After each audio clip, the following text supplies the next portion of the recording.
Isang bagong miyembro ng Philippine Para-Powerlifting National Team ang naniniwala na ang pagpasok sa team ay hindi lamang tagumpay, kundi paglaban sa takot, pagtuklas ng lakas at pagyakap sa komunidad na naniniwala sa kanya. Ang kabuang detalye alamin sa ulat ni teammate JB Junio. Baguhan sa national team, yan ang paglalarawan sa atletang ito na unang nakilala ang para sports noong July taong 2023. Ngunit pagsapit ng January taong 2024, opisyal na siyang napasama sa Philippine Para-Powerlifting National Team. Noong una ay takot at hesitation ang kanyang naramdaman at ayaw niyang sumali sa para sports dahil sa takot na maiba at mas piniling mag-focus sa iba pang bagay. Ngunit sa pagpasok niya sa mundo ng para-powerlifting, dito ay nakilala niya ang komunidad na tumanggap sa kanya at nagbigay ng lakas para patuloy na maniwala sa kanyang sarili. Siya si Dr. Katrina May Hernandez, isang medical doctor, disability rights advocate at isang para-powerlifter.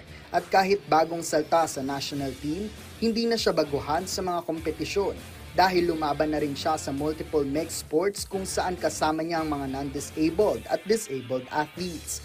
At nakapag-uwi na rin siya ng gintong medalya mula sa Philippine Para-National Games noong 2024. Para sa 35-year-old para-powerlifter, mahalagang pagtuunan ng pansin ng psychological aspect bukod sa physical training. Dahil dito ay mas magkakaroon ng focus at mas magiging handa ang sarili sa bawat kompetisyon. With regards to the physical preparation, so solid na po yun. Parang, kumbaga, everyday walang palya, pumapasok po ako sa training, so I leave it all to my coaches and I will just do as they want me to do, mga program and mga regimen nila. Pero like in terms of nutrition, in terms of sleep, and in terms of the psychological preparation, yun yung tinututukan ko on my spare time. Kasi of course, all of those will play a factor in how I perform. So yun yung gusto ko talagang tutukan ngayon. Kasi if you ask me, the physical aspect, kaya yun. Pero yung psychological, that's a whole new ball game na hindi ko pa natatry ever. So, competing at this high of a level is something very new to me. So, yun yung inaano ko po ngayon. Hinahanda yung sarili ko.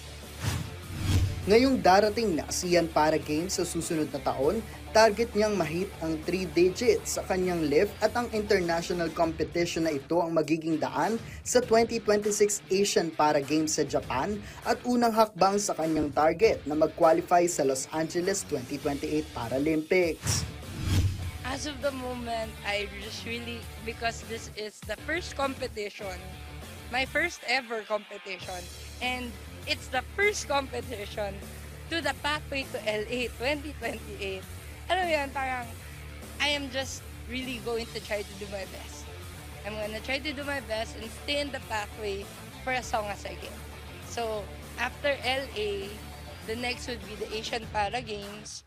So, hopefully, one step at a time, kumbaga, one competition at a time towards LA 2028. I mean, that's the ultimate goal naman of each athlete, diba? To be able to represent and to be able to show the world na, kumbaga, Filipinos, women, and also,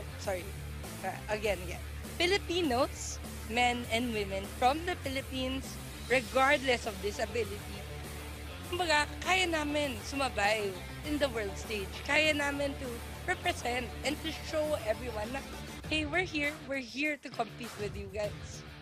So, that's the ultimate goal na gusto po namin. Well, gusto po namin lahat ng mga atleta to be able to do. And well, may it be, disabled athletes or non-disabled athletes. At sa huli, may mensahe siya sa lahat ng Pilipinong atleta na nag-aasam na subukan na pasukin ang mundo ng sports, disabled man o hindi. I invite anyone who is interested in para sports or any sports to try. Kasi, we're trying to build a community of athletes. And dito po, we are able to see na we can, we want to be able to represent and we want to be able to show the world that we can do it. Patas tayo, nakaya din namin makipag-compete. So, hoping to invite athletes of all disabilities, all genders to join the PSC. Maybe may makikita po tayong hidden talent. Who knows? Sa pagpasok niya sa national team, may isang mensahe siyang pinapatunayan. Ang lakas ay hindi nakikita sa katawan, kundi sa puso na lumalaban at naniniwala. JB Hunyo para sa Atletang Pilipino, para sa Bagong Pilipinas.